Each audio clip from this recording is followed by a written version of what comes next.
மனோஜும் சேர்ந்து எனக்கு எல்லாமே தெரியும் அப்படின்னு சொல்லிட்டு போய் சொல்லிடுறாரு. வீட்ல இருக்கிறவங்க எல்லாருமே வந்து மன்னிச்சு ரோகிணிய ஏத்துக்கிறாங்க. இப்போ மனோஜ் கிட்ட, "உனக்கு தான் எதுவுமே தெரியாதே! நான் உன்னையும் தானே ஏமாத்துனேன். ஆனா எதுக்காக இப்படி பொய் சொன்ன மனோஜ்?" அப்படின்னு சொல்லி கேட்க, உடனே எல்லாருக்கு முன்னாடியும் என் பொண்டாட்டி அடி வாங்குறது எனக்கு பிடிக்கல. ரொம்ப கீழ்த்தனமா நடத்துனாங்க. கண்டிப்பா நீ வந்து என் மேல இருக்கிற லவ்வுனால தான் பொய் சொல்லியிருப்பன்னு எனக்கு தெரியும். அதனால தான் நான் சொன்னேன். இருந்தாலும் நீ என்னைய வந்து ஏமாத்தியிருக்க. என்னைய வந்து நீ முட்டாளாக்கியிருக்க. உன்னை மன்னிக்கிறதுக்கு எனக்கு மனசே வரமாட்டேங்குது. மத்தவங்க முன்னாடி நம்ம அசிங்கப்படக்கூடாது. இது ஒரு பஞ்சாயத்தா வரக்கூடாது அப்படின்றதுனால தான் நான் உன்னைய வந்து காப்பாத்தி விட்டேன் அப்படின்ற மாதிரி சொல்லிடுறாங்க. என்னதான் இருந்தாலும் நீ என்கிட்ட பொய் சொன்னது பொய் சொன்னது தான். இனிமே நீ சொல்ற ஒவ்வொரு விஷயத்துக்குமே இது நம்பலாமா என்னன்னு எனக்கு தோணிக்கிட்டு தான் இருக்கும். சந்தேகப்பட்டுட்டு தான் இருக்கும் அப்படின்னு சொல்லிட்டு மனோஜ் போயிடுறாங்க. என்ன இருந்தாலும் பரவாயில்ல மனோஜ். நீ எனக்கு இந்த அளவுக்கு நீ என் மேல லவ் வச்சிருப்பேன்னு சொல்லிட்டு நான் எதிர்பார்க்கவே இல்ல. எல்லாருக்கு முன்னாடி என்னைய காப்பாத்தி விட்டுருக்க அப்படின்ற மாதிரி சொல்லிட்டு இருக்கிறாங்க. ஆனா, நான் உன்னைய காப்பாத்திட்டேன். ஆனா எங்க அம்மாகிட்ட நான் டைம் "நீ என் பிள்ளையே இல்லடா" அப்படின்னு எங்க அம்மா என்னைய வெறுக்கிற அளவுக்கு நான் பேச வச்சுட்டேன்.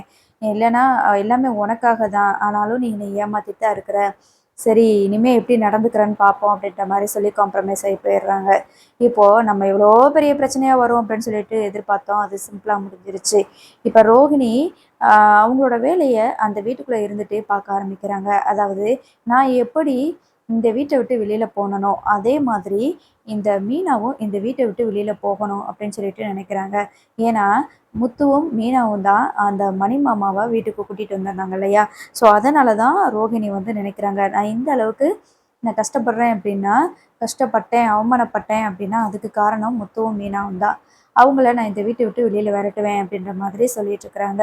இதுவரைக்கும் கடுப்புல இருந்த ரோகிணி, இனிமே முழு நேர வில்லியா மாறப் போறாங்க.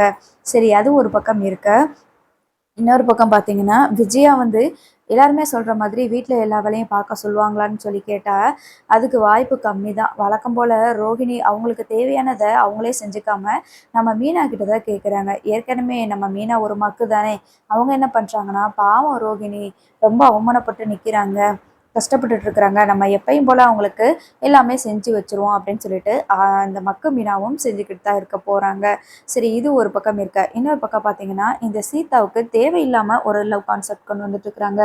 சரி இது எப்படிதான் இருந்தாலுமே சீதா வந்து வீட்ல சொல்லியிருக்கணும். வீட்ல சொல்லி தான் அவங்க இந்த மாதிரி ஸ்டார்ட்டிங்ல அருண் வந்து சீதா கிட்ட சொல்லும்போதே, ஆ சீதா என்ன பண்ணியிருக்கணும் அப்படின்னா, இந்த மாதிரி இவரு என்னைய பொண்ணு கேட்டாருமா, என்னை இந்த மாதிரி கல்யாணம் பண்ணிக்கிறதுக்கு விருப்பமா இருக்குன்னு சொல்றாரு அப்படின்னு சொல்லியிருக்கணும். அப்படி இல்லைன்னா, அருண் கிட்டயே நீங்க எதுனாலும் எங்க அம்மா கிட்டயே, எங்க அக்கா கிட்டயே பேசுங்கன்னு சொல்லியிருக்கணும். ஆனா அத மாரி சொல்லல. ஸோ இதிலருந்து தெரியுது, இது ஒரு பெரிய பஞ்சாயத்தா வந்து நிக்கும் அப்படின்னு சொல்லிட்டு. எனக்கு தெரிஞ்சு மீனாவும் இதுக்கு ஒத்துக்க மாட்டா, அம்மாவும் ஒத்துக்க மாட்டாங்க. அதனால நம்ம இந்த மாதிரி வேற மேரேஜ் பண்ணிக்கலாம் அப்படின்ற மாதிரி திடீர் கல்யாணம் தான் பண்ணிட்டு வந்து நிக்க போறாங்க. இதுதான் அடுத்த ஒரு பெரிய பிரச்சனையா வந்து நிக்க போகுது. சரி என்ன நடக்குது அப்படின்னு சொல்லிட்டு பார்க்கலாம்.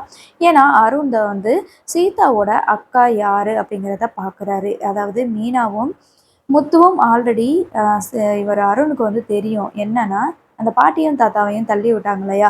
அப்போ வந்து தெரியும். அப்போ அருண் நினைக்கிறாரு, சீதாவோட அக்கா இவங்க தானா? இந்த மீனா தானா? அப்படின்னு சொல்லிட்டு நினைக்கிறாரு. அப்படி ஒரு வேளை இவரத்தான் நான் கல்யாணம் பண்ண போறேன் அப்படின்னு சீதா சொன்னாலும், இவங்க வீட்ல ஒத்துக்க மாட்டாங்க.